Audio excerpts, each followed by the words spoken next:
ஆவியுலகின் விதிகள் கர்மவினை. நீங்கள் எதை விதைக்கிறீர்களோ அதையே அறுவடை செய்கிறீர்கள். கர்மவினை என்பது ஒரு தண்டனை அல்ல, அது ஒரு கற்றலாகும். கண்மூடித்தனமாக உங்களை தண்டிப்பதை நோக்கமாக கொண்ட ஒரு விதி அல்ல. அது மாறாக நீங்கள் எங்கே தவறு செய்தீர்கள் என்பதை உங்களுக்கு கற்றுக் கொடுத்து நீங்கள் ஒரு ஆன்ம நிலையிலிருந்து உங்கள் தவறை புரிந்து கொள்ளும்படி செய்வதற்கான ஒரு விதி அது. மன்னிப்பு கோருவதில் எந்த அர்த்தமும் இல்லை. கடவுளின் நியாய தீர்ப்பு மிகவும் கச்சிதமானது. யாராலும் அதிலிருந்து தப்ப முடியாது. மற்றவர்களுடைய மகிழ்ச்சியை உங்களால் பார்க்க முடியாவிட்டால் உங்களால் மகிழ்ச்சியாக இருக்க முடியாது. கர்மவினை என்றால் என்ன? கர்மவினை என்பது நீங்கள் எதை விதைக்கிறீர்களோ அதையே அறுவடை செய்கிறீர்கள் என்ற கொள்கையின் அடிப்படையில் அமைந்தது. காரணமும் அதன் விளைவும் என்ற கோட்பாட்டை கொண்டும் அதற்கு விளக்கம் அளிக்கலாம். உங்கள் செயல்கள்தான் காரணம், அச்செயல்களால் ஏற்பட்ட பின்விளைவுகள்தான் விளைவு. எனவே கர்மவினை என்பது நீங்கள் அடைத்தாக வேண்டிய ஒரு கடன் அல்லது நீங்கள் பெறவிருக்கின்ற ஓர் ஆசீர்வாதம். கர்மவினை இரண்டு வகைப்படும்: நேர்மறையான கர்மவினை மற்றும் எதிர்மறையான கர்மவினை. எதிர்மறை கர்மவினை அல்லது மோசமான கர்மவினை என்பது உங்களுடைய எதிர்மறையான செயல்களால் நீங்கள் எதிர்கொள்ள வேண்டிய பின்விளைவுகளை குறிக்கிறது.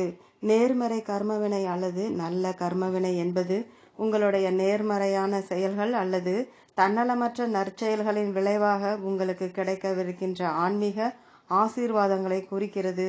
தன்னுடைய பிரபஞ்சத்தை கட்டுப்படுத்துகின்ற விதிகளை கடவுள் உருவாக்கியுள்ளார்.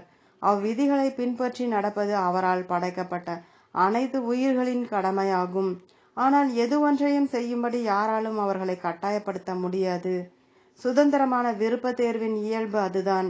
எனவே நீங்கள் எதை தேர்ந்தெடுக்கிறீர்கள் என்பது உங்கள் விருப்பம்.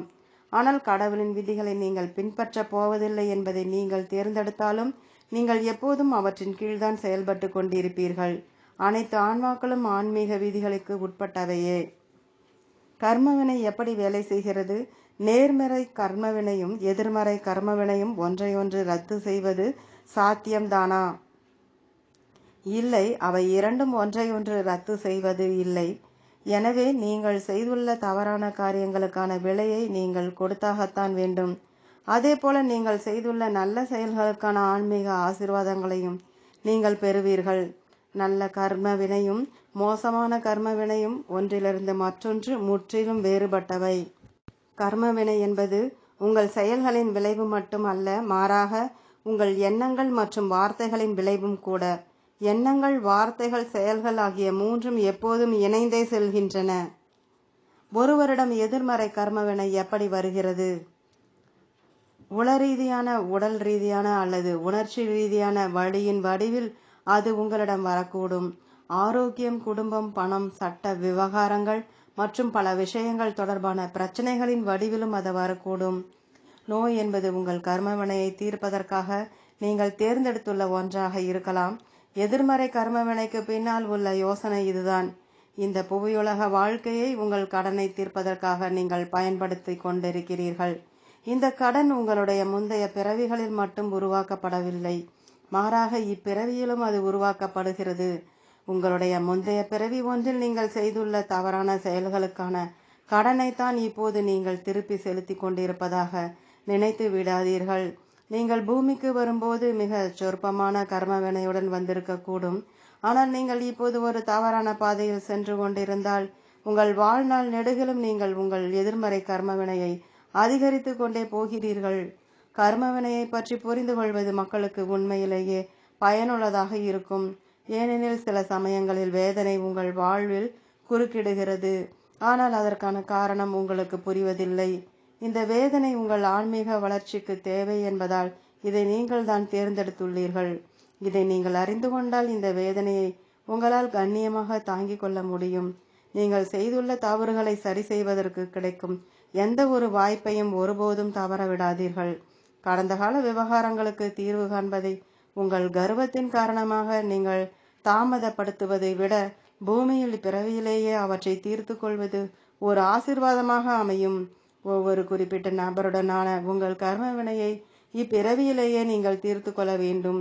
இன்னொரு பிறவியில் அதை தீர்த்து கொள்வதற்கு காத்திருப்பதை விட இவ்வழியில் அதிக விரைவாகவும் அதிக சுலபமாகவும் உங்கள் கர்மவினையை உங்களால் தீர்த்து கொள்ள முடியும். நீங்கள் செய்துள்ள தவறுகளை இப்போது நீங்கள் திருத்திக் கொள்ளாவிட்டால் உங்களுடைய எதிர்மறை கர்மவினை அதிகரித்து கொண்டே போகும்.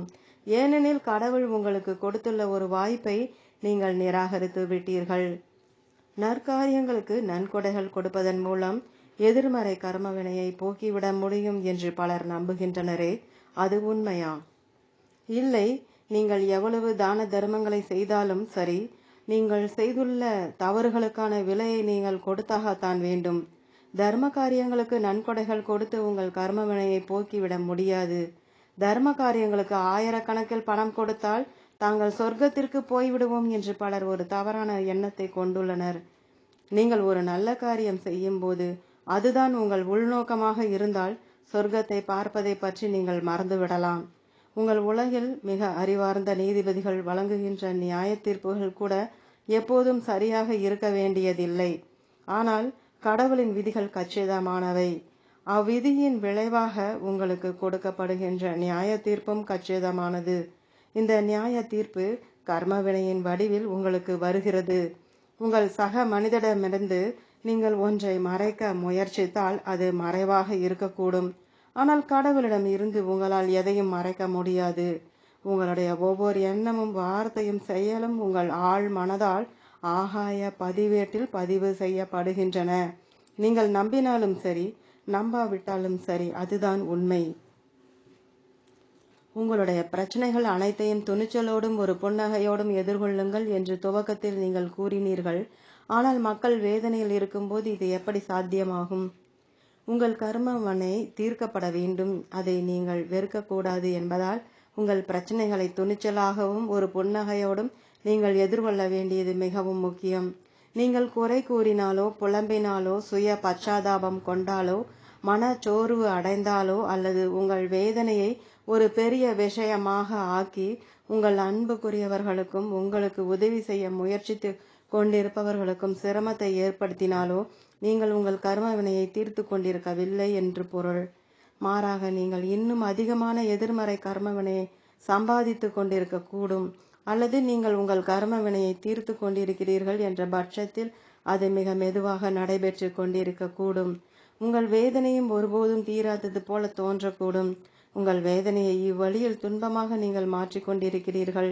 ஆனால் நீங்கள் உங்கள் பிரச்சனைகளை துணிச்சலாக எதிர்கொண்டால் நீங்கள் உங்கள் தைரியத்தை வெளிப்படுத்துகிறீர்கள், உங்கள் ஆன்மாவை வலிமைப்படுத்துகிறீர்கள். பிரச்சனைகளின் இயல்பு உங்களுக்கு தெரிந்திருப்பதால் ஒரு உயர்ந்த ஆன்மீக கண்ணோட்டத்திலிருந்து நீங்கள் அவற்றை கையாள்கிறீர்கள். எனவே நீங்கள் உங்கள் பிரச்சனைகளை எதிர்கொள்ளும் போது புன்னகை புரியுங்கள், நேர்மறையாக இருங்கள், உங்கள் வேதனையை கண்ணியத்தோடு கையாளுங்கள்.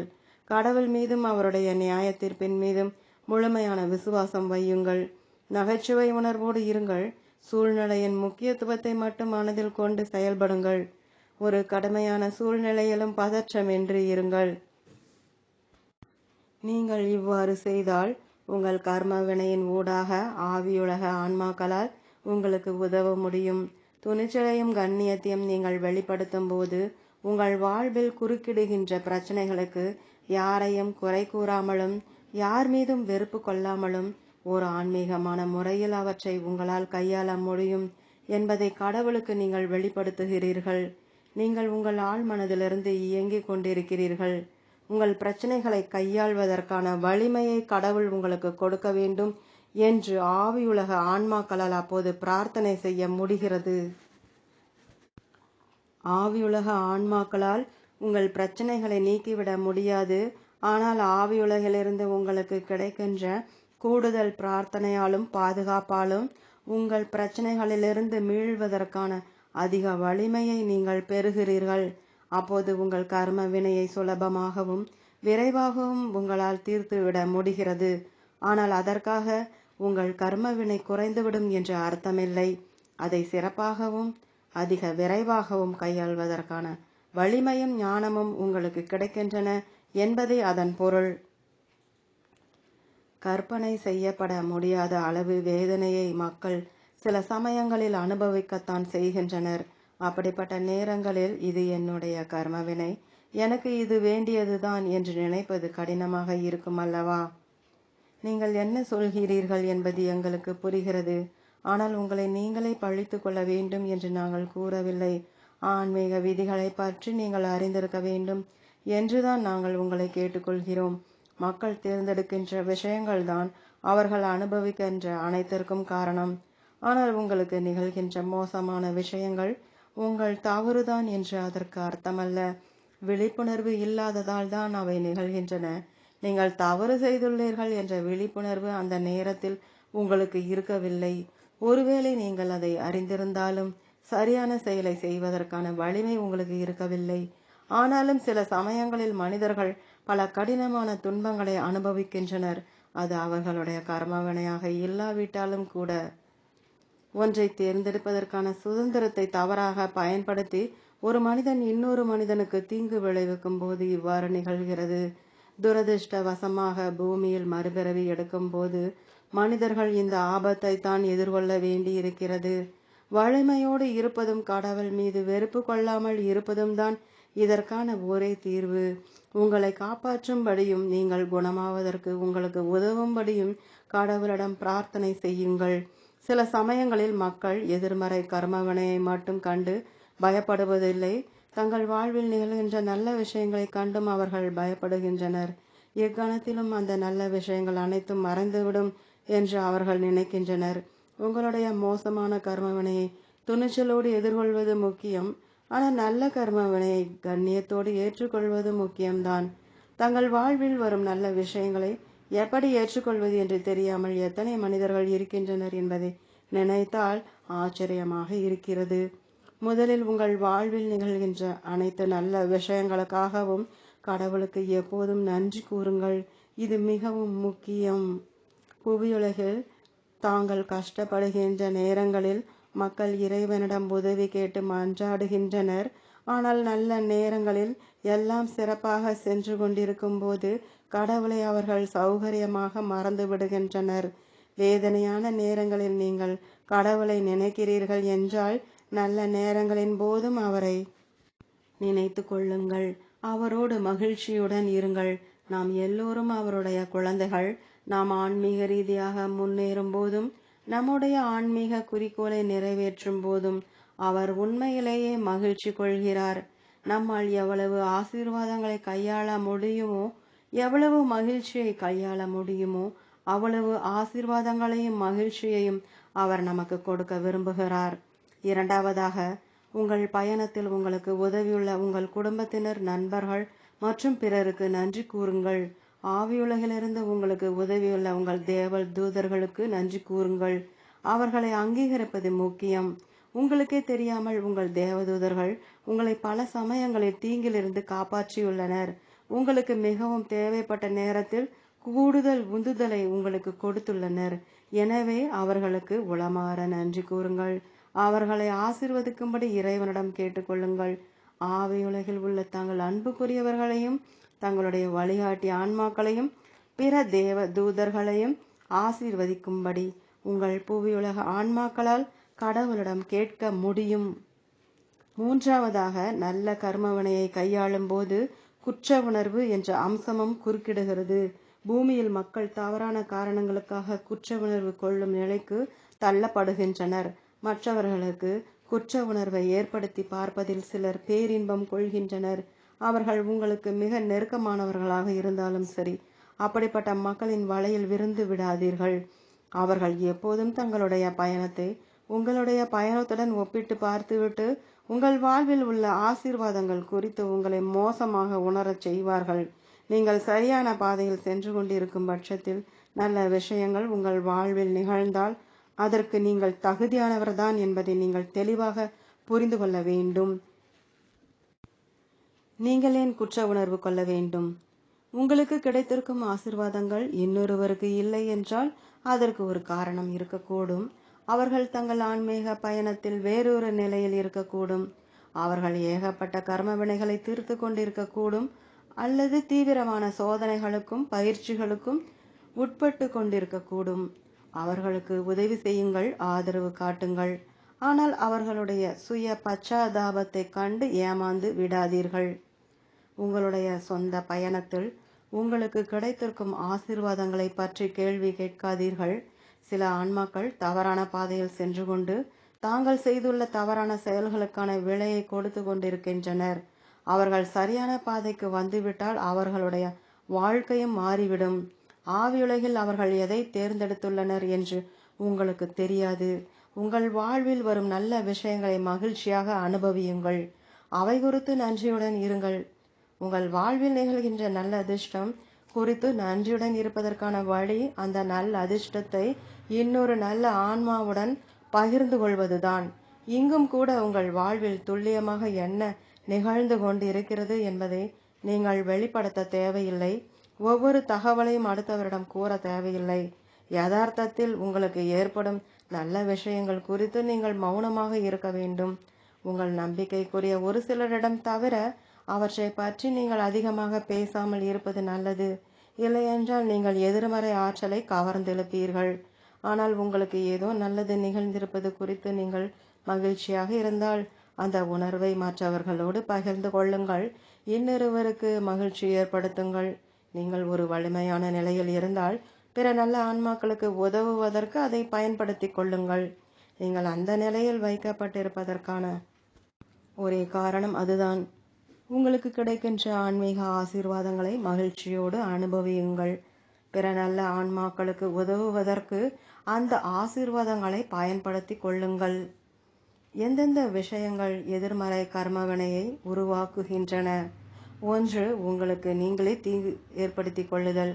எடுத்துக்காட்டாக, நீங்கள் உங்கள் ஆரோக்கியத்தை கவனித்துக் கொள்ளாமல் போகும்போது நீங்கள் உங்களுக்கு பாதிப்பை ஏற்படுத்துகிறீர்கள். போதை மருந்துகளை உட்கொள்ளுதல், புகைப்பிடித்தல், மது அருந்துதல், அளவுக்கு அதிகமாக உணவு அருந்துதல், ஊட்டச்சத்து இல்லாமை, உடற்பயிற்சி செய்யாமை ஆகிய மோசமான பழக்கங்களும் எதிர்மறை சிந்தனைகள் மற்றும் நடவடிக்கைகளும் உங்கள் ஆன்மாவை உண்மையிலேயே சீரழிக்கின்றன. 2. மற்றவர்களுக்கு தீங்கு விளைவித்தல். உடல் ரீதியாக ஒருவரை காயப்படுத்துவதும் அவருக்கு உணர்ச்சி ரீதியான வேதனையை ஏற்படுத்துவதும் எதிர்மறை கர்மவினையை உருவாக்குகின்றன.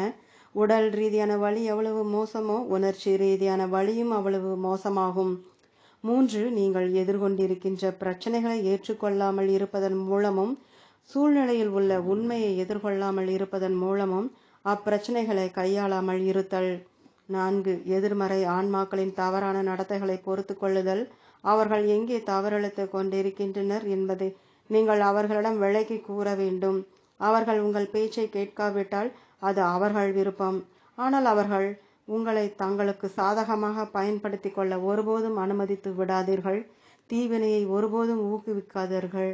ஒரு தீய நபரிடம் இனிமையாக நடந்து கொள்ளாதீர்கள். அப்படி நீங்கள் இனிமையாக நடந்து கொண்டால் நீங்கள் அவரை ஊக்குவிக்கிறீர்கள் என்று பொருள். நீங்கள் ஒரு தீயவரை ஊக்குவிக்கிறீர்கள் என்றால் நீங்களும் அதே பாவ கூட்டத்தைச் சேர்ந்தவர் என்று அர்த்தமாகிறது. எனவே தீயவர்களை சுலபமாக அடையாளம் கண்டுகொள்ள உங்களுக்கு உதவுவதற்கு உங்கள் ஆழ்மனதை வேகமாக வளர்த்திடுங்கள். 5. பொறுப்புகளை தவிர்த்தல். எடுத்துக்காட்டாக, உங்கள் பெற்றோர்கள், குழந்தைகள், அன்புக்குரியவர்கள் போன்றோருக்கு நீங்கள் ஆற்ற வேண்டிய கடமைகளிலிருந்து விலகி ஓடுதல். 6. தவறு செய்வதற்கு மற்றவர்களை ஊக்குவித்தல், அவர்களை தவறான பாதையில் வழிநடத்துதல்.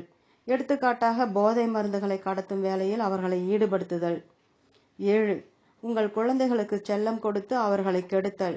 உங்கள் குழந்தைகளுக்கு நன்றாக பயிற்சி அளிப்பது உங்கள் கடமை.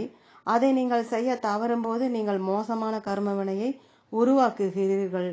பெற்றோர்கள் தங்கள் குழந்தைகள் கூறும் விஷயங்களை ஒரு திறந்த மனதுடன் காது கொடுத்து கேட்க வேண்டும். ஏனெனில் ஒரு குழந்தையின் ஆழ்மனம் திறந்திருக்கிறது. அக்குழந்தை தன் உள்ளுணர்விலிருந்து செயல்படுகிறது.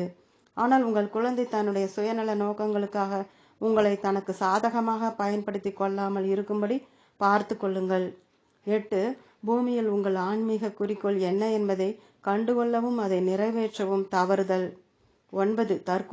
தற்கொலை செய்து கொள்ளுதல். உங்கள் ஆன்மா தன்னுடைய பயணத்தை முழுமையாக நிறைவு செய்வதற்கு நீங்கள் அனுமதிக்காமல் போவதால் நீங்கள் ஏகப்பட்ட எதிர்மறை கர்மவினையை சம்பாதிக்கிறீர்கள். நீங்கள் ஒரு தளம் கீழேயும் விழுந்து விடுகிறீர்கள். நீங்கள் தேர்ந்தெடுத்துள்ள வாழ்க்கைக்கும் சூழ்நிலைக்கும் நீங்களே ஒரு முற்றுப்புள்ளி வைத்து விடுகிறீர்கள். கடவுளின் விதிகளின்படி நீங்கள்தான் உங்கள் இறுதி நாட்களை தேர்ந்தெடுக்கிறீர்கள். கடவுள்தான் உங்களுக்கு இந்த வாழ்க்கையை கொடுத்திருக்கிறார். அப்படி இருக்கும்போது அதை முடித்துக் கொள்வதற்கான உரிமை உங்களுக்கு இல்லை. 10. நடவடிக்கை எடுக்காமல் இருத்தல். சில சமயங்களில் சரியான செயல்களை செய்வதற்கான பொறுப்பை அவர்கள் ஏற்றுக்கொள்வதில்லை, அதற்கான துணிச்சல் அவர்களுக்கு இருப்பதில்லை. அவர்கள் தவறான தேர்ந்தெடுப்புகளை மேற்கொள்கின்றனர், ஏனெனில் தேர்ந்தெடுப்பதற்கான தங்களுடைய சுதந்திரத்தை பயன்படுத்தி சரியான நடவடிக்கைகளை மேற்கொள்வதற்கு பதிலாக அவர்கள் வெறும் பார்வையாளர்களாக இருந்து விடுகின்றனர். 11. குதூகலமாக இருக்க விரும்புதல். தாங்கள் இளைஞர்களாக இருக்கும்போது வாழ்க்கையை அனுபவிக்க வேண்டும் என்று இளைஞர்கள் நம்புகின்றனர். தவறான செயல்களை செய்வதற்கு இதை அவர்கள் ஒரு சாக்குப்போக்காக பயன்படுத்தி கொள்கின்றனர். உங்களுடைய புவியுலக பயணத்தை மகிழ்ச்சியாக அனுபவிப்பது முக்கியம்தான், ஆனால் அதற்காக நீங்கள் உங்கள் ஆன்மாவை காவு கொடுத்து விடக்கூடாது. உங்களிடம் ஆன்மீக அறிவு அறவே இல்லை என்ற நிலையோடு ஒப்பிடுகையில் ஆன்மீக அறிவு கைவரப்பெற்ற பிறகு நீங்கள் தவறான தேர்ந்தெடுப்புகளை மேற்கொண்டால் நீங்கள் மேன்மேலும் கீழ்நிலைக்கு போவீர்கள், மேன்மேலும் அதிக கர்ம வினையை சம்பாதிப்பீர்கள் என்பதை எப்போதும் நினைவில் கொள்ளுங்கள். பூமியில் ஒருவர் எப்படி தன் கர்ம வினையை தீர்க்கிறார்? கர்ம வினையை எப்படி தீர்ப்பது என்பது குறித்த சில வழிகாட்டி குறிப்புகள் இவை. 1. பிரச்சனையை ஒப்புக்கொள்ளுங்கள். எந்த ஒரு முட்டுக்கட்டை வந்தாலும் அதிலிருந்து ஒருபோதும் விலகி ஓடாதீர்கள். 2. சூழ்நிலையை மாற்றுவதற்கும் அதை சிறப்பாக கையாள்வதற்கும் ஒரு உண்மையான விருப்பத்தை கொண்டிருங்கள். 3. உங்கள் சொந்த வளர்ச்சிக்காக ஆவியுலகில் நீங்கள் இதைத்தான் தேர்ந்தெடுத்துள்ளீர்கள் என்பதை புரிந்து கொள்ளுங்கள், அல்லது நீங்கள் தேர்ந்தெடுத்துள்ளவற்றின் விளைவு இது என்பதை அறிந்து கொள்ளுங்கள். சோதனைகளும் பயிற்சிகளும் உங்கள் வளர்ச்சிக்கு உதவக்கூடிய வாய்ப்புகளாகும். நீங்கள் உங்களை மேம்படுத்திக் கொள்வதற்கு இவை உங்களுக்கு உதவும். விஷயங்கள் ஏன் நிகழ்கின்றன என்பதை நீங்கள் புரிந்து கொள்ளும் போது அவற்றை குறித்த உங்கள் எதிர்ப்பு வெகுவாக குறையும். உங்கள் பிரச்சனைகளை பற்றி நீங்கள் இனி ஒருபோதும் எதிர்மறையாக யோசிக்க மாட்டீர்கள். 4. ஒவ்வொரு முட்டுக்கட்டையும் ஒரு சோதனை என்று நினைத்து கொள்ளுங்கள். நீங்கள் அச்சோதனையில் தோற்றுவிட்டால் அது மீண்டும் மீண்டும் உங்களிடம் வந்து கொண்டே இருக்கும். ஒவ்வொரு முறையும் அது மேன்மேலும் கடினமாகும். 5. நேர்மறையாகவும் கடவுள் மீது நம்பிக்கையோடும் இருங்கள். உங்களுக்கு வலிமையையும் ஞானத்தையும் கொடுக்கும்படி இறைவனிடம் கேளுங்கள். 6. அதிகப்படியான கர்மவினையை சம்பாதிக்காமல் இருக்க முயற்சி செய்யுங்கள். அறிவார்ந்த விதத்தில் செயல்படுங்கள். நீங்கள் செய்யக்கூடிய ஒரு சிறு பாவத்திற்கு கூட நீங்கள் பொறுப்பேற்காக வேண்டும் என்பதை நினைவில் கொள்ளுங்கள். எப்படி ஒரு துளி நீர் ஒரு பெருங்கடலை உருவாக்க உதவுகிறதோ அதே போலத்தான் கர்ம வினயம். ஒரு சிறு செயலுக்கு கூட பின்விளைவுகள் இருக்கின்றன. அச்செயல் நல்லதாக இருந்தால் அதற்கான பின்விளைவுகள் நல்லவையாக இருக்கும். அது மோசமானதாக இருந்தால் அதற்கான பின்விளைவுகளும் மோசமானவையாக இருக்கும். 7. பயணங்களை ஒருபோதும் ஒப்பிட்டு பார்க்காதீர்கள். நீங்கள் மட்டும் ஏன் வேதனையை அனுபவித்துக் கொண்டிருக்கிறீர்கள், இன்னொருவர் ஏன் அந்த வேதனையை அனுபவிக்கவில்லை என்று ஒருபோதும் கேள்வி எழுப்பாதீர்கள். அது ஒரு தவறான எண்ணம். அது உங்கள் வளர்ச்சியை தடுத்துவிடும். 8. வெளிமனதை கட்டுப்படுத்தி கொண்டு உங்கள் ஆழ்மனம் கூறுவதை கவனமாக கேளுங்கள். ஒரு பேரிடர் வரும்போது அது அமைதியாக இருந்து உங்களை வழி நடத்தும். 9. உங்கள் வாழ்வில் நிகழும் விஷயங்களுக்கு மற்றவர்களை ஒருபோதும் குறை கூறாதீர்கள். உங்கள் வாழ்க்கைக்கு நீங்கள்தான் பொறுப்பேற்றுக் கொள்ள வேண்டும். நீங்கள் விரும்பும் நேரத்தில் உங்களால் மாற முடியும். பெரும்பாலான மக்கள் பலவீனமாக இருப்பதற்கு காரணம் அவ்வாறு இருப்பதை அவர்கள் தேர்ந்தெடுத்திருப்பதுதான். 10. நீங்கள் ஒரு பிரச்சனையில் இருந்தாலோ அல்லது வேதனையை அனுபவித்துக் கொண்டிருந்தாலோ சிறு சிறு அன்பான காரியங்கள் மூலமாக மற்றொருவருக்கு உதவ முயற்சி செய்யுங்கள். நீங்கள் உங்களை பற்றி சிந்திப்பதை விட்டுவிட்டு இன்னொருவர் மீது உங்கள் கவனத்தை திருப்பும் போது அந்த மாற்றம் உங்களுக்கு உதவுகிறது. உங்கள் உள்நோக்கம் தூய்மையானதாக இருக்கும்படி பார்த்து கொள்ளுங்கள். நீங்கள் மற்றவர்களுக்கு உதவும் போது உங்கள் சொந்த பிரச்சனைகளை சுலபமாக கையாள்வதற்கான வலிமையை கடவுள் உங்களுக்கு கொடுக்கிறார். அத்தோடு நீங்கள் யாருக்கு உதவுகிறீர்களோ அவர்களுடைய ஆசீர்வாதங்களும் உங்களுக்கு கிடைக்கின்றன. 11. நடவடிக்கை எடுங்கள். உங்களால் இயன்ற எல்லாவற்றையும் செய்யுங்கள். மற்றவற்றை கடவுளிடம் விட்டுவிடுங்கள். சோதனையும் பயிற்சியும் கர்ம வினையை போன்றவையா? அவை கர்ம வினையை போன்றவை அல்ல, ஆனால் அவை அதனோடு தொடர்பு படுத்தப்பட்டுள்ளன. நீங்கள் ஆவியுலகில் இருந்தபோது பின்வரும் காரியங்களை செய்வதற்காக பூமிக்கு வருவதை நீங்கள் தேர்ந்தெடுத்தீர்கள். 1. கர்ம வினையை தீர்த்தல். 2. சோதனைக்கும் பயிற்சிக்கும் உட்படுதல். 3. உங்கள் ஆன்மீக நோக்கத்தை நிறைவேற்றுதல். பூமியில் நீங்கள் வாழ்வதற்கான உண்மையான நோக்கம் இதுதான். 4 உங்கள் அன்புக்குரியவர்களை பாதுகாத்தல். இந்த 4 விஷயங்களும் சேர்ந்துதான் பூமியில் உங்கள் பாதையாக ஆகின்றன. உங்கள் வழியில் குறுக்கிடும் பிரச்சனைகள் அனைத்துமே உங்கள் கர்மவினை என்று கூறிவிட முடியாது. சில கடினமான சூழ்நிலைகள் உங்களை சோதிப்பதற்காகவோ அல்லது உங்களுக்கு பயிற்சி அளிப்பதற்காகவோ வருகின்றன. நீங்கள் உங்கள் பலவீனங்களை பற்றி அறிந்து கொள்வதற்காகவோ அல்லது உங்களிடம் உள்ள எதிர்மறை பண்பு நலன்களை அறிந்து கொண்டு நேர்மறை பண்பு நலன்களை உங்களிடம் வளர்த்தெடுப்பதற்காகவோ பிரச்சனைகள் உங்கள் வாழ்வில் குறுக்கிடுகின்றன. கர்மவினையானது நீங்கள் தீர்க்க வேண்டிய ஒரு கடனாகவோ அல்லது உங்களுக்கு கிடைக்கவிருக்கும் ஒரு ஆசீர்வாதமாகவோ இருந்தால் பயிற்சி என்பது உங்களை அதற்கு தயார்படுத்திக் கொள்வதற்கானது என்பதை அறிந்திடுங்கள். ஒரு குறிப்பிட்ட சோதனையில் வெற்றி பெறுவதற்கு உங்களை தயார்படுத்திக் கொள்வதற்காக நீங்கள் இந்த பயிற்சிக்கு உட்படுவதை தேர்ந்தெடுக்கிறீர்கள். உங்கள் புவியுலக வாழ்க்கையின் போது நீங்கள் நிறைவேற்ற விரும்புகின்ற பயிற்சிகளை ஆவியுலகில் உள்ள பேரான்மாக்களின் உதவியுடன் நீங்கள் தேர்ந்தெடுக்கிறீர்கள். நீங்கள் எந்த விஷயத்தில் சோதிக்கப்பட விரும்புகிறீர்கள், அதாவது எந்த குறிப்பிட்ட ஆன்ம பண்பு நலன்களில் நீங்கள் சோதிக்கப்பட விரும்புகிறீர்கள் என்பதை நீங்கள் தேர்ந்தெடுக்கிறீர்கள். ஆனால் சோதனைகளின் தன்மை, அவற்றின் வீச்சு, நேரம் ஆகியவற்றை நீங்கள் தீர்மானிப்பதில்லை. அவற்றை உங்கள் ஆழ்மனம்தான் தீர்மானிக்கிறது. எடுத்துக்காட்டாக, நீங்கள் ஒரு பல்கலைக்கழகத்தில் சேரும்போது நீங்கள் படிக்க விரும்புகின்ற பாடங்களை நீங்கள் தேர்ந்தெடுக்கிறீர்கள். ஆனால் உங்கள் படிப்பின் முடிவில் நீங்கள் எழுதுகின்ற தேர்வில் கேட்கப்படும் கேள்விகளை நீங்கள் தேர்ந்தெடுப்பதில்லை. உங்கள் வாழ்வில் பல்வேறு காலகட்டங்களில் இது போன்ற பல சோதனைகள் முளைக்கும். நீங்கள் அவற்றில் மிகச் சிறப்பாக தேர்ச்சி பெறும் வரை அவை மீண்டும் மீண்டும் உங்களுக்கு கொடுக்கப்பட்டு கொண்டே இருக்கும். பயிற்சி உங்கள் ஆன்மாவை வலிமைப்படுத்தி சில குறிப்பிட்ட உண்மைகளை நீங்கள் உணர்ந்து கொள்ள உதவுகிறது. நீங்கள் உங்களுடைய சோதனைகளில் வெற்றி பெற்று உங்கள் நோக்கத்தை நிறைவேற்றுவதற்கு தேவையான சில குறிப்பிட்ட பண்பு நலன்களை உங்கள் ஆன்மா சுவீகரித்துக் கொள்வதற்கு பயிற்சி உதவுகிறது. நீங்கள் சமாளிக்க வேண்டிய பல தொடர்ச்சியான சூழ்நிலைகளில் பயிற்சி வருகிறது. நீங்கள் கற்றுக்கொள்வதற்கும் வளர்வதற்கும் அது உதவுகிறது. பயிற்சியானது உங்கள் சொந்த ஆன்மாவின் தேவைகளின் அடிப்படையில் நீங்கள் தேர்ந்தெடுத்துள்ள விஷயங்களுக்கு ஏற்ப பல்வேறு வடிவங்களில் வருகிறது. பிறகு நீங்கள் அந்த உண்மைகளை அல்லது படிப்பினைகளை கற்றுக்கொண்டுள்ளீர்களா என்பதையும் அவை உங்களின் ஒரு பகுதியாக ஆகியுள்ளனவா என்பதையும் பார்ப்பதற்கு நீங்கள் சோதிக்கப்படுகிறீர்கள். ஆன்மீக படிப்பினைகளை நீங்கள் கற்றுக்கொண்டுள்ளீர்களா என்பதை தீர்மானிப்பதற்காகவே சோதனைகள் இருக்கின்றன. நீங்கள் ஒரு படிப்பினையை சிறப்பாக கற்றுக்கொண்டுள்ளீர்கள் என்றால் அச்சோதனை உங்கள் வாழ்வில் மீண்டும் தோன்றாது. நீங்கள் ஒரு குறிப்பிட்ட சூழ்நிலையை சிறப்பாக கையாண்டு அதை கடந்து சென்று விட்டீர்கள், அதாவது போராட்டத்தின் உயர்ந்த நோக்கத்தை நீங்கள் புரிந்து கொண்டுள்ளீர்கள் என்று பொருள். நீங்கள் உங்கள் வெற்றி குறித்து பெரும் கர்வம் கொண்டிருக்கிறீர்கள் என்று வைத்துக் கொள்வோம். நீங்கள் தோல்வியை அனுபவிக்கின்ற பல சூழ்நிலைகளை நீங்கள் எதிர்கொள்வீர்கள். இது உங்களுக்கு கிடைக்கின்ற பயிற்சியாகும். இந்த தோல்வியின் இயல்பை நீங்கள் புரிந்து கொண்டால் உங்களுக்கு பணிவை கற்றுக் கொடுப்பதற்காகத்தான் அது உங்களுக்கு கொடுக்கப்பட்டுள்ளது என்பதை நீங்கள் உணர்ந்து கொண்டால் நீங்கள் பணிவானவராக ஆகிறீர்கள். உங்கள் படிப்பினையை கற்றுக்கொள்கிறீர்கள். இறுதியில் அச்சோதனையில் வெற்றி பெறுகிறீர்கள்.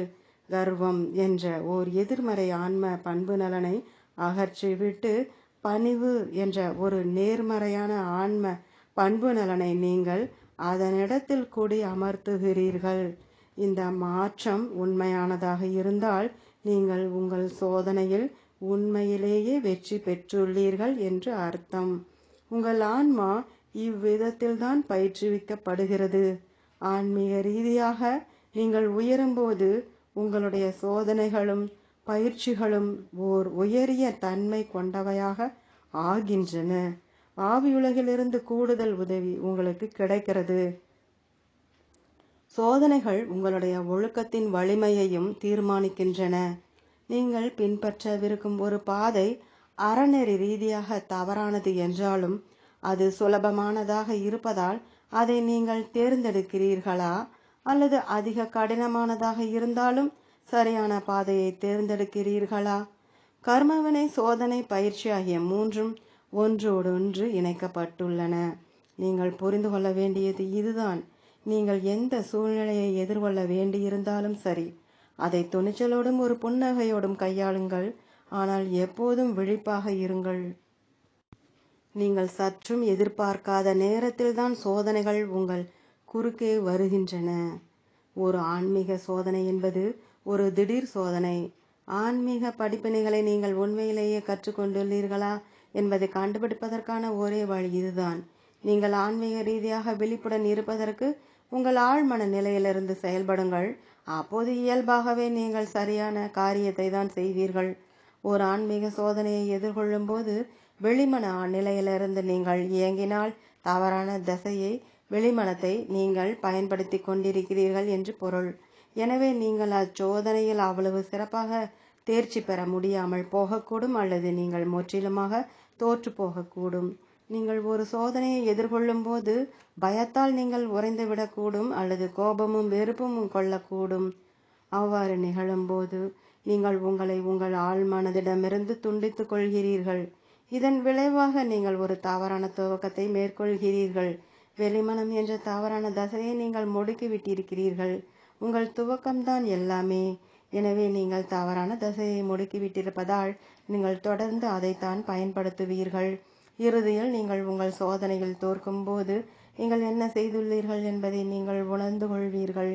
நீங்கள் ஒரு சோதனையில் தோற்று போகும்போது அச்சோதனை மேன்மேலும் கடினமாக ஆகி உங்களிடம் திரும்ப வருகிறது. நீங்கள் அச்சோதனையிலிருந்து கற்றுக்கொள்ள வேண்டிய பாடம் மாறுவதில்லை, ஆனால் அச்சோதனை வேறொரு வடிவில் வரும். ஒரு ஆன்மீக சோதனை இப்படித்தான் ஒரு திடீர் சோதனையாக ஆகிறது. படிப்பினையை நீங்கள் கற்றுக்கொள்ளும் வரை ஒரே பிரச்சனை மீண்டும் மீண்டும் உங்களிடம் வந்து கொண்டே இருக்கும். நீங்கள் அப்பிரச்சனையிலிருந்து மீளும் வரை அதை நீங்கள் மீண்டும் மீண்டும் சந்தித்து கொண்டே இருப்பீர்கள். பள்ளியில் மேல் வகுப்புகளுக்கு செல்ல செல்ல உங்கள் தேர்வுகள் எப்படி மேன்மேலும் கடினமாகின்றனவோ அதே போல ஆன்மீக ரீதியாக நீங்கள் எவ்வளவு உயர்கிறீர்களோ உங்கள் சோதனைகள் அவ்வளவு அதிக கடினமாகும் என்பது இன்னொரு விதி. உங்களிடம் ஆன்மீக அறிவு இருந்தும் நீங்கள் உங்கள் பிரச்சனைகளிலிருந்து விலகி ஓடினால் நீங்கள் வேகமாக கீழ்நிலைக்கு போய்விடுவீர்கள். நீங்கள் அவ்வாறு விலகி ஓடுவதற்கான காரணம் பயம், அகங்காரம் போன்ற எதுவாக இருந்தாலும் சரி, உங்களிடம் ஆன்மீக அறிவு இருக்கும் பட்சத்தில் கர்மவினையை சிறப்பாக ஏற்றுக்கொண்டு பயிற்சிக்கு உட்பட்டு உங்கள் ஆன்மீக சோதனைகளில் வெற்றி பெறுவதற்கான மாபெரும் பொறுப்பு உங்களுக்கு இருக்கிறது என்பதுதான் ஆன்மீக விதி. அற்புதமான அறிவை பெற்றும் கீழ்மட்ட தளங்களில் இருக்கின்ற பலர் உங்கள் புவியுலகில் இருக்கின்றனர். ஏனெனில் ஆன்மீக அறிவு அவர்களிடம் இருந்தும் தங்களை மேம்படுத்திக் கொள்வதற்கு அவர்கள் அதை பயன்படுத்துவதில்லை. அந்த அறிவை அவர்கள் மற்றவர்களிடம் பகிர்ந்து கொண்டால் கூட அவர்கள் தவறான பாதையில் சென்று கொண்டிருந்தால் எது ஒன்றாலும் அவர்களை காப்பாற்ற முடியாது. எனவே ஆன்மீக அறிவு நீங்கள் இன்னும் தாழ்ந்த நிலைக்குள் விழுவதற்கு வழிவகுக்க கூடும். ஆன்மீக அறிவை கைவசப்படுத்திய பிறகு நீங்கள் ஒரு தவறான காரியத்தை செய்வது ஆன்மீக விதிகளை நீங்கள் முற்றிலுமாக உதாசீனப்படுத்துவதாக அர்த்தப்படும். அப்போது உங்கள் கர்மவினை அதிகரிக்கும். ஒரே மாதிரியான தவறான செயலை செய்த இரண்டு தனிநபர்களின் வீழ்ச்சி வேறுபட்டிருப்பது சாத்தியம்தான். அதிக ஆன்மீக அறிவை கொண்டவர் ஆன்மீக ரீதியாக அதிகமாக தாழ்ந்து போகிறார். அதிகமான எதிர்மறை கர்மவினையை சம்பாதிக்கிறார். ஆன்மீக சோதனைகளுக்கான ஒரு சில எடுத்துக்காட்டுகளை உங்களால் கொடுக்க முடியுமா? 1. பயம். நீங்கள் துணிச்சலை கற்றுக்கொள்ள வேண்டும் என்பதால் உங்கள் பயங்கள் சோதிக்கப்படும். 2. அதிகாரம். மற்றவர்களுக்கு நல்லது செய்வதற்காக அதிகாரத்தை உங்களால் பயன்படுத்த முடிகிறதா என்பதை பார்ப்பதற்காக அதிகாரத்துடன் கூடிய ஒரு நிலையில் நீங்கள் வைக்கப்படுவீர்கள். 3. பணம். பணம் உங்கள் இயல்பை மாற்றுகிறதா என்பதை பார்ப்பதற்காக சில சமயங்களில் உங்களுக்கு ஏராளமான பணம் கொடுக்கப்படுகிறது, அல்லது இருப்பதை கொண்டு உங்களால் மனநிறைவுடன் வாழ முடிகிறதா என்பதை பார்ப்பதற்காக உங்களுக்கு அதிக பணம் கொடுக்கப்படுவதில்லை. 4. பரிசு. நீங்கள் எப்படி பயன்படுத்துகிறீர்கள் என்று பார்ப்பதற்காக உங்களுக்கு ஒரு பரிசு திறமை கொடுக்கப்படுகிறது. நீங்கள் அதை நல்லதற்கு பயன்படுத்துகிறீர்களா அல்லது மோசமான காரியத்திற்கு பயன்படுத்துகிறீர்களா என்று நீங்கள் சோதிக்கப்படுகிறீர்கள். 5. மன்னிப்பு. உங்களுக்கு நெருக்கமான ஒருவர் உங்களுக்கு வேதனை ஏற்படுத்தக்கூடும். எதிர்மறை மனப்போக்கை கொள்வதற்கும் அந்நபர் மீது கோபம் கொள்வதற்கும் பதிலாக சரியான காரியத்தை செய்வதன் மூலம் அந்நபரை உங்களால் மன்னிக்க முடியுமா? அதாவது உங்கள் உள்ளார்ந்த நிலையை மாற்றிக்கொண்டு நேர்மறையாக சிந்திப்பதன் மூலம் அவரை உங்களால் மன்னிக்க முடியுமா? கர்மவினையை தீர்ப்பதில் ஆழ் மனதின் வேலை என்ன? நீங்கள் ஒரு நல்ல ஆன்மாவாக இருக்கும் பட்சத்தில் உங்கள் ஆழ்மனம் திறந்திருப்பதால் உங்கள் கர்மவினை உங்களிடம் வேகமாக வந்து விடுகிறது. அதாவது நீங்கள் லேசாக தவறான ஒரு காரியத்தை செய்தால் கூட உங்கள் கர்மவினை உடனடியாக வந்து விடுகிறது. எனவே விரைவாக அதை உங்களால் தீர்த்துவிட முடிகிறது. ஆனால் உங்கள் ஆழ்மனம் செயலிழந்து போயிருந்தால் உங்கள் கர்மவினை அதிகரிக்கிறது.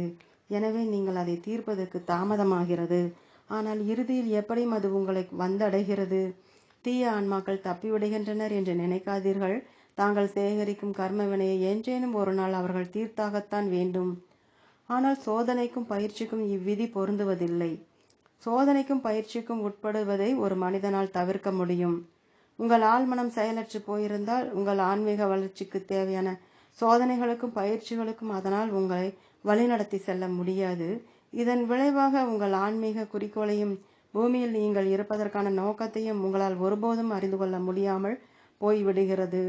நீங்கள் ஒரு ஆன்மீக பயணத்தில் இல்லாத போது ஆவியுலகில் நீங்கள் எந்த பாதையை தேர்ந்தெடுத்தீர்களோ அதை இப்போது உங்கள் சுதந்திரத்தை பயன்படுத்தி நீங்கள் மாற்றி விடுகிறீர்கள்.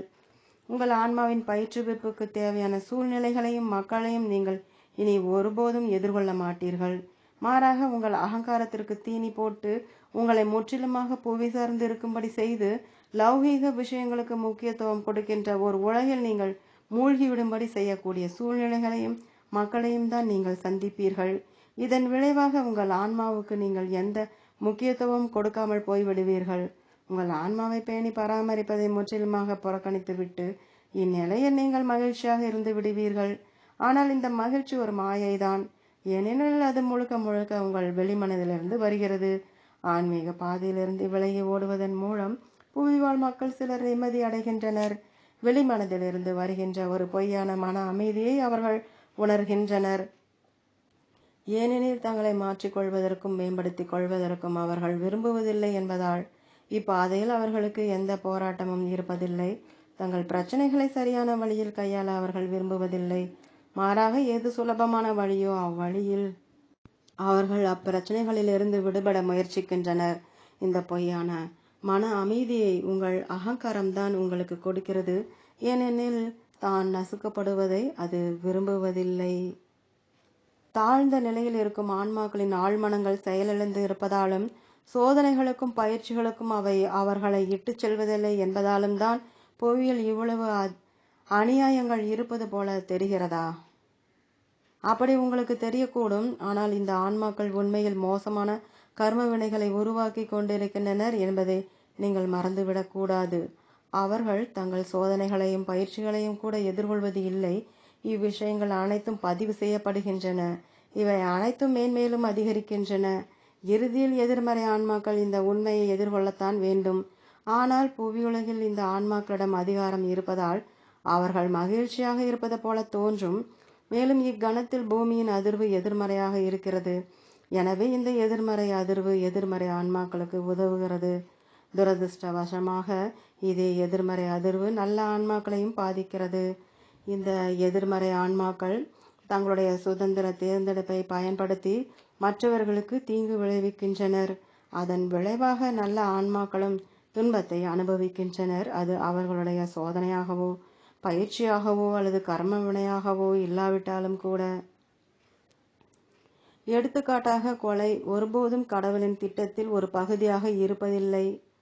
உங்கள் கர்மவினையை தீர்ப்பதற்காகவோ அல்லது சோதனைகளுக்கும் பயிற்சிகளுக்கும் உட்படுத்துவதற்காகவோ ஆவியுலகில் இதை உங்களால் ஒருபோதும் தேர்ந்தெடுக்க முடியாது. ஒரு நபர் இன்னொருவரை கொலை செய்யும் போது அது தற்காப்புக்காக செய்யப்பட்டதாக இல்லாவிட்டால் அந்த கொலைகாரன் நேராக ஆவியுலகின் கீழ்மட்ட தளத்திற்கு சென்று ஏகப்பட்ட எதிர்மறை கர்ம வினைகளை சம்பாதிப்பான். அதாவது அவன் திட்டமிட்டு அந்த கொலையை செய்திருந்தாலோ அல்லது பழி வாங்குவதற்கு அப்படி செய்திருந்தாலோ சூழ்நிலை எதுவாக இருந்தாலும் ஆவியுலகில் அவன் கீழ்மட்ட நிலைக்கு போகத்தான் வேண்டும். நீங்கள் இப்பிறவியில் ஒருவரை கொலை செய்து விடுகிறீர்கள் என்றால் எதிர்காலத்தில் ஏதோ ஒரு பிறவியில் வேறு யாரேனும் உங்களை கொள்வார்கள் என்று அர்த்தமில்லை. கொலை போன்ற ஒரு பாவச் செயல் ஒரு ஆன்மீக திட்டத்தின் ஒரு பகுதியாக இருப்பதற்கு கடவுள் ஒருபோதும் அனுமதிக்க மாட்டார். ஏனெனில் கொலை போன்ற பாதக செயல்களை ஆவியுலகில் யாராலும் தேர்ந்தெடுக்க முடியாது. கீழ்மட்ட நிலையில் இருக்கும் ஒரு ஆன்மா பூமியில் தன்னுடைய அடுத்த பிறவியில் மிகுந்த துயரத்தையும் கஷ்டங்களையும் அனுபவித்தாக வேண்டும். 4வது தளத்தை அடைவதற்கு கூட அந்த ஆன்மாவுக்கு மிக நீண்ட காலம் ஆகும். ஆனால் தங்கள் அன்புக்குரிய ஒருவரை அநியாயமாக இழந்துவிட்ட நல்ல ஆன்மாக்களின் நிலை என்னவாகும்? நீங்கள் ஆவியுலகில் இருக்கும்போது பூமி எப்படிப்பட்ட இடம் என்பதை நீங்கள் அறிந்திருக்கிறீர்கள். பூமியில் பிறவி எடுப்பதில் ஆபத்துகள் இருக்கின்றன என்பதையும், ஒரு எதிர்மறை ஆன்மா தன்னுடைய சுதந்திர தேர்ந்தெடுப்பை பயன்படுத்தி உங்களுக்கு தீங்கு விளைவிக்க கூடும் என்பதையும் நீங்கள் அறிவீர்கள். இவ்விஷயங்களை அறிந்திருந்தும் நீங்கள் பூமிக்கு வருவதை தேர்ந்தெடுக்கிறீர்கள். ஏனெனில் ஆவியுலகில் முன்னேறுவதை விட புவியுலகில் உங்களால் அதிக வேகமாக முன்னேற முடியும் என்பதை நீங்கள் அறிந்திருக்கிறீர்கள். ஆபத்துக்கள் நிறைந்த ஒன்றை முயற்சிப்பதில் உங்களுக்கு விருப்பம் இல்லை என்றால் நீங்கள் ஆவியுலகிலேயே இருந்து விடுவீர்கள். உங்கள் முன்னேற்றம் மெதுவானதாக இருக்கும், ஒரு சிலருடைய விஷயத்தை தவிர. அதனால்தான் மறுபிறவி எடுப்பதை பல ஆன்மாக்கள் தேர்ந்தெடுப்பதில்லை. தேர்ந்தெடுப்பதற்கான சுதந்திரம் ஆவியுலகிலும் இருப்பதால் இது முழுக்க முழுக்க அவர்களுடைய விருப்பம் சார்ந்ததுதான். தேர்ந்தெடுப்பதற்கான சுதந்திரம் அனைத்து பிரபஞ்சங்களிலும் இருக்கிறது. ஒரு இளைஞன் கொலை செய்யப்பட்டுள்ளதாக வைத்துக் கொள்வோம். கணிப்புப்படி அது அவனுடைய இறுதி நாள் அல்ல. அவன் தன்னுடைய புவியுலக பயணத்தை நிறைவு செய்வதற்கு முன்பாகவே அவனுடைய வாழ்க்கை முடிக்கப்பட்டு விட்டது. இந்த இளைஞனின் பெற்றோர்கள் உயிரோடு இருப்பதாகவும் இந்த வகையான வேதனையை அனுபவிப்பது அவர்களுடைய கர்மவினை என்றும் வைத்துக் கொள்வோம். நோய்வாய்ப்பட்டு இறத்தல் போன்ற ஒரு இயற்கையான மரணத்தில் தங்கள் குழந்தையை இழப்பது அப்பெற்றோரின் கர்மவினையாக இருக்கக்கூடும். ஆனால் இயற்கைக்கு முரணான ஒரு மரணத்தில் அவனை இழப்பது அவர்களுடைய கர்மவினையாக இருக்காது. அப்பெற்றோர்கள் நல்ல ஆன்மாக்களாக இருந்தால் அவர்களுடைய துக்கத்தை போக்குவதற்கு கடவுள் தன்னுடைய தேவதூதர்களை அனுப்புவார். அப்பெற்றோர்கள் இந்த கடினமான சூழ்நிலையிலிருந்து மீள்வதற்கு பிரார்த்தனைகள் மூலமாக அவர்களுக்கு ஏராளமான வலிமை வழங்கப்படும். பூமியில் உள்ள ஒவ்வொரு நபரும் ஏதோ ஒரு கர்மவினையை தீர்க்க வேண்டியுள்ளது. இப்பெற்றோர்களும் தங்கள் கர்மவினையை தீர்த்தாக வேண்டும். அவர்கள் ஒப்புக்கொண்டால் அவர்கள் அனுபவிக்கின்ற இந்த வேதனை அவர்களுடைய கர்மவினையை முற்றிலுமாக நீக்குவதற்கு பயன்படுத்தப்படலாம். இந்த உடன்பாடு அவர்களுடைய பிரக்ஞையின்றி நிகழ்கிறது. அது அவர்களுடைய ஆழ்மனதிற்கும் அந்த குறிப்பிட்ட தளத்தின் பேரான்மாவுக்கும் இடையே நிகழ்கிறது. அப்பெற்றோர்கள் கூடுதல் பிரார்த்தனைகள் மற்றும் பாதுகாப்புடன் தொடர்ந்து வாழ்ந்து தங்களுடைய புவியுலக பயணத்தை நிறைவு செய்வர். அவர்கள் இப்பயணத்தை சிறப்பாக நிறைவேற்றினால் அவர்களுடைய கர்மவினையின் பெரும்பகுதி தொடை தெரியப்பட்டுவிடும். மிக கடினமான சூழ்நிலைகளில் அவர்களுக்கு இருக்கக்கூடிய இன்னொரு வாய்ப்பு ஆவி உட்புகுதல். பூமியில் நீங்கள் ஒரு நல்ல ஆன்மாவாக இருக்கிறீர்கள் என்றும் உங்கள் திறனுக்கும் புரிதலுக்கும் அப்பாற்பட்ட ஒரு கடினமான சூழ்நிலையை நீங்கள் எதிர்கொண்டு இருக்கிறீர்கள் என்றும் வைத்துக் கொள்வோம். நீங்கள் 5ஆம் வகுப்பு படித்து கொண்டிருக்கும் போது 10ஆம் வகுப்பு தேர்வு உங்களுக்கு கொடுக்கப்பட்டு கொண்டிருப்பது போன்ற ஒரு சூழ்நிலை இது என்று நினைத்து கொள்ளுங்கள். எனவே அச்சூழ்நிலையை எதிர்கொள்வது உங்களுக்கு சாத்தியமற்றதாக இருக்கிறது. இந்நிலையில் 5வது தளம் அல்லது அதைவிட உயர்ந்த ஒரு தளத்தை சேர்ந்த ஒரு நல்ல ஆன்மா ஆவியுலகிலிருந்து பூமிக்கு வந்து உங்கள் உடலில் புகுந்து கொள்வார். உங்கள் மனித ஆன்மா தற்காலிகமாக ஆவியுலகிற்கு போய்விடும். நீங்கள் எதிர்கொண்டிருக்கின்ற கடினமான சூழ்நிலை கடந்தவுடன் உங்கள் ஆன்மா மீண்டும் உங்கள் உடலில் புகுந்து கொள்ளும். ஆவியுலக ஆன்மாவை மீண்டும் ஆவியுலகிற்கு அனுப்பிவிடும். உங்கள் ஆழ்மனதிற்கு மட்டுமே இது தெரியும். உங்கள் ஆழ்மனதிற்கும் உங்கள் உடலில் புகுந்து கொள்கின்ற ஆவியுலக ஆன்மாவின் ஆழ்மனதிற்கும் இடையே ஒரு பரஸ்பர புரிதல் இருக்கிறது. ஆவியுலக ஆன்மாக்கள் இப்படி தற்காலிகமாக மனித உடல்களில் புகுந்து கொள்வது அரிதாகவே நடைபெறுகிறது. குறிப்பிட்ட கடினமான சூழ்நிலைகளில் மட்டுமே ஆவியுலக ஆன்மாக்கள் பூமிக்கு வருகின்றனர். ஒரு முன்னெச்சரிக்கை நடவடிக்கையாக உங்கள் புவியுலக வாழ்வில் விஷயங்கள் தவறாக போகும் பட்சத்தில் உங்கள் உடலில் எந்த ஆன்மா நுழைய வேண்டும் என்பதை நீங்கள் பிறப்பதற்கு முன்பாகவே நீங்கள் தேர்ந்தெடுத்து விடுகிறீர்கள். ஆவியுலக ஆன்மா ஒருவர் தற்காலிகமாக ஒரு புவியுலக ஆன்மாவின் உடலுக்குள் புகுவதும் ஒரு மனிதனின் உடலை ஒரு ஆவி ஆட்கொள்வதும் ஒன்றா? இல்லை, அவை இரண்டும் வெவ்வேறு விஷயங்கள். ஆட்கொள்ளுதல் என்பது ஒருவருடைய சுதந்திரமான விருப்பத் தேர்வுக்கு எதிரானது. ஆவியுலக ஆன்மாக்கள் புவியுலக மக்களை ஒருபோதும் ஆட்கொள்வதில்லை. அரூப ஆன்மாக்கள் மட்டுமே அவ்வாறு செய்கின்றனர். அரூப ஆன்மாக்கள் எதிர்மறை மக்களால் மட்டுமே கவர்ந்திழுக்கப்படுகின்றனர். புவியிலுள்ள ஓர் எதிர்மறையான நபரின் உடலையே ஓர் அரூப ஆன்மா ஆட்கொள்கிறார். ஆன்மீக ரீதியாக இது தவறானது. ஏனெனில் அந்த புவியுலக ஆன்மாவின் உடலுக்குள் நுழைவதற்கு அவருடைய ஆழ்மனதின் அனுமதியை அந்த அரூப ஆன்மா பெற்றிருக்கவில்லை. எனவே அந்நபரின் விருப்பத்திற்கு எதிராக அந்த அரூப ஆன்மா அவருடைய உடலை ஆட்கொள்கிறார். தலைவிதியை பற்றி நீங்கள் என்ன நினைக்கிறீர்கள்? கர்மவினை, சோதனை, பயிற்சி ஆகியவற்றிலிருந்து தலைவிதி தனித்து இருக்கிறதா? தலைவிதியின் மீது நம்பிக்கை கொண்டுள்ளவர்கள் தாங்கள் சக்தியற்றவர்கள் என்பது போல வாழ்கின்றனர். தாங்கள் என்ன செய்தாலும் சரி, எது நடக்க வேண்டுமோ அது நடந்தே தீரும் என்று அவர்கள் நினைக்கின்றனர். இது சரியான சிந்தனை அல்ல. ஏனெனில் உங்களுடைய தற்போதைய நடவடிக்கைகள்தான் உங்கள் எதிர்கால சூழ்நிலைகளை தீர்மானிக்கின்றன. நீங்கள் ஒரு நல்ல ஆன்மாவாக இருந்தால், உங்கள் ஆழ்மனம் திறந்திருந்தால் மட்டுமே சோதனைகளுக்கும் பயிற்சிகளுக்கும் உங்களால் உட்பட முடியும். உங்கள் கர்மவினை உங்களிடம் வந்து சேரும். அதை விரைவாக உங்களால் தீர்க்க முடியும். மேலும் நீங்கள் உங்களுடைய தற்போதைய சோதனைகளையும் பயிற்சிகளையும் சிறப்பாக கையாண்டால் மட்டுமே கூடுதல் சோதனைகளுக்கும் பயிற்சிகளுக்கும் நீங்கள் இட்டுச் செல்லப்படுவீர்கள். தலைவிதிதான் எல்லாவற்றுக்கும் காரணம் என்பது உண்மையல்ல. உங்களுடைய தற்போதைய நடவடிக்கைகள் தான் எல்லாவற்றையும் தீர்மானிக்கின்றன. நல்ல கர்மவினையோ அல்லது மோசமான கர்மவினையோ உங்களுடைய கடந்த கால நடவடிக்கைகளாலும் நிகழ்கால நடவடிக்கைகளாலுமே அவை உருவாகின்றன. ஆனால் உங்கள் பிரச்சனைகளை நீங்கள் சிறப்பாக கையாண்டால் எதிர்மறை சூழ்நிலைகளிலிருந்து உங்களால் விடுபட முடியும். அது உங்கள் கைகளில்தான் இருக்கிறது. நீங்கள் என்ன செய்தாலும் அது உங்கள் சூழ்நிலை மாறாது என்று தலைவிதியை நம்புபவர்கள் நினைக்கின்றனர். அவர்கள் விஷயத்தில் அவர்களுடைய போராட்டங்கள் தொடர்ந்து கொண்டே இருக்கும். அவை ஒருபோதும் முற்று பெற வாய்ப்பில்லை. நீங்கள்தான் உங்கள் சொந்த பின்விளைவுகளை உருவாக்குகிறீர்களே அன்றி உங்கள் தலைவிதி அல்ல. பூமியில் உங்களுக்கு கிடைக்கின்ற ஆசீர்வாதங்களும் நீங்கள் எதிர்கொள்கின்ற பிரச்சனைகளும் ஆவியுலகில் நீங்களாகவே தேர்ந்தெடுப்பவைதான். ஏனெனில் இப்பிறவியிலோ அல்லது ஏதோ ஒரு முந்தைய பிறவியிலோ நீங்கள் செய்துள்ள நல்ல காரியங்களும் தீய காரியங்களும் தான் நீங்கள் ஆசீர்வாதங்களை பெறுகிறீர்களா அல்லது பிரச்சனைகளை எதிர்கொள்கிறீர்களா என்பதை தீர்மானிக்கின்றன. தலைவிதியில் உங்களுக்கு நம்பிக்கை இருந்தால் பின்விளைவுகள் ஏற்கனவே தீர்மானிக்கப்பட்டு விடுகின்றன என்றும் உங்கள் நடவடிக்கைகளுக்கும் அவற்றுக்கும் எந்த தொடர்பும் இல்லை என்றும் நீங்கள் நம்புகிறீர்கள் என்று பொருள். மனிதர்கள் தங்கள் வாழ்வில் அனுபவிக்கின்ற வேதனைகளை கர்மவினையை பற்றிய இந்த தகவல்கள் ஓரளவுக்கு விளக்கும் என்று நாங்கள் நம்புகிறோம். கர்மவினை என்பது பயத்துடனோ வருத்தத்துடனோ அல்லது பதற்றத்துடனோ அணுகப்பட வேண்டிய ஒன்றல்ல. உங்களுடைய ஆன்மீக வளர்ச்சிக்கு அது தேவை. உள ரீதியாகவோ உடல் ரீதியாகவோ உணர்ச்சி ரீதியாகவோ அல்லது ஆன்மீக ரீதியாகவோ நீங்கள் ஒருவரை காயப்படுத்தி இருந்தால் அது உங்களிடம் திரும்பி வரும்.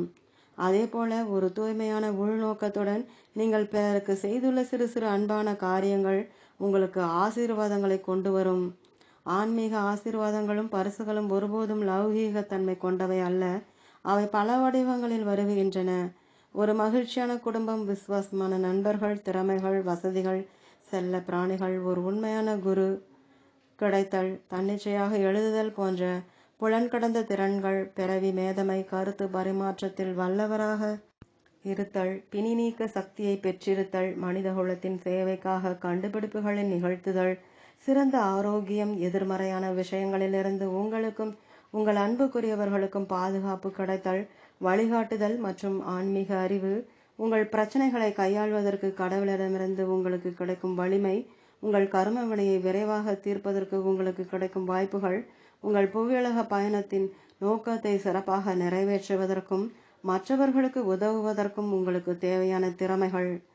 கடன்கள் தீர்க்கப்பட்டாக வேண்டும். உங்களுடைய சோதனைகளிலிருந்து விலகி ஓடுவதன் மூலமாகவோ உங்கள் பொறுப்புகளை தவிர்ப்பதன் மூலமாகவோ அல்லது தவறான பாதையை பின்பற்றுவதன் மூலமாகவோ உங்கள் கடன்களை அடுத்த பிறவிக்கு தள்ளி போடாதீர்கள்.